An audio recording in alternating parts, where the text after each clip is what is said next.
그날을 생각하면 아직도 몸이 떨린다는 박 씨. 가정살림. 아니 아침에 밥 해먹고 그리고 나갔는데 냉장고 음식이니 뭐니 싹 쓸어서 이렇게 쳐나가 버렸으니까. 외출하셨을 때 입었던 옷 말고. 그렇죠. 아무것도 없는 거예요. 아무것도 없는 거예요. 세입자 박 씨에게는 대체 무슨 일이 일어났던 것일까? 자기 마음에 안 드니까 이제 무조건 이제 저 새끼가 오르고 하니까 무조건 내쫓을 생각만 하는 거예요. 2011년 2월 박 씨는 1년짜리 전세 계약을 했습니다. 그런데 1년이 될 때쯤 집주인은 사전 합의 없이 일방적으로 집을 비워달라고 통보한 뒤 계약 종료일에 새로운 세입자와 함께 이삿짐을 가져왔습니다.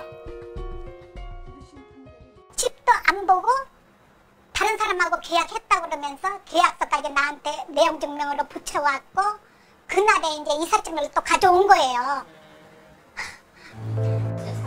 현행 임대차 보호법은 1년 계약을 했더라도 세입자의 거주권을 2년 동안 보장합니다.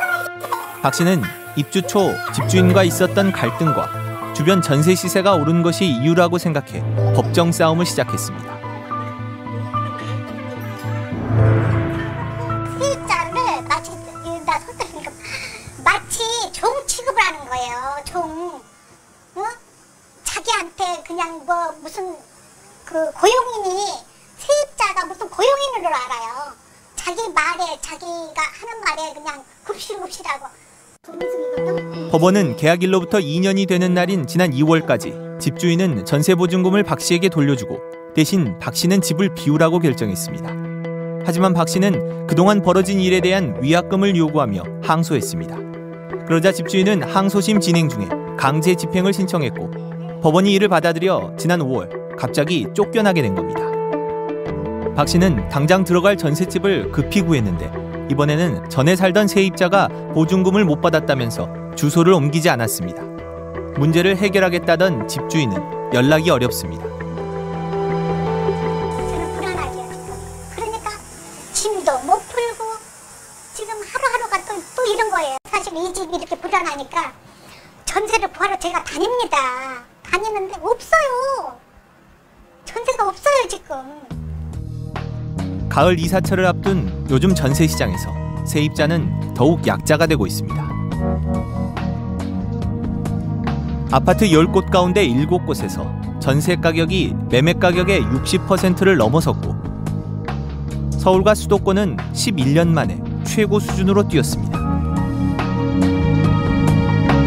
올가을 최악의 전세 대란이 올 것이란 전망에 세입자들은 마음만 급합니다. 남편 직장과 아이들의 학교 때문에 전세를 찾고 있는 김옥숙 씨도 석 달째 집을 구하지 못하고 있습니다. 네, 짐이 좀 많으니까 전세가 일단 딱 2개뿐이 없는 건가요? 2개밖에 없어요. 근데 매일 물건을 검토해도 물건이 안 나와요. 왜 그렇죠? 왜 물건이 안 나와요? 나오면은 또 금방 또 진행이 돼버려서 선택에 할 수 있는 시간이 없고 현실이 그래요. 김 씨가 찾고 있는 지역은 전세 가격이 거의 매매 가격에 육박합니다. 집주인들이 대부분 전세를 보증부 월세로 돌리면서 공급 물량 자체가 부족합니다. 올해가 최고인 것 같아요. 몇 년 만이 아니고.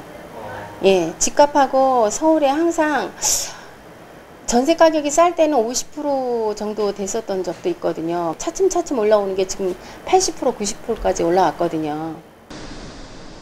이렇다 보니 집도 보지 않고 일단 계약금을 맡기고 기다리는 세입자들까지 있습니다.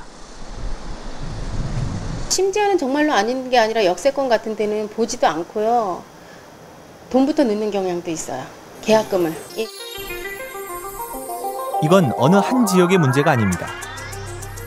최근 1년 동안 평균 전세 가격이 1,000만 원 이상 뛴 자치구가 서울시 25개구 가운데 20곳입니다.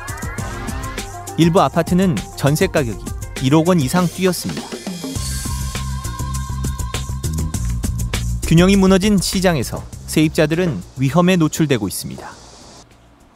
올 초부터 전세 매물을 찾고 있는 직장인 유모 씨.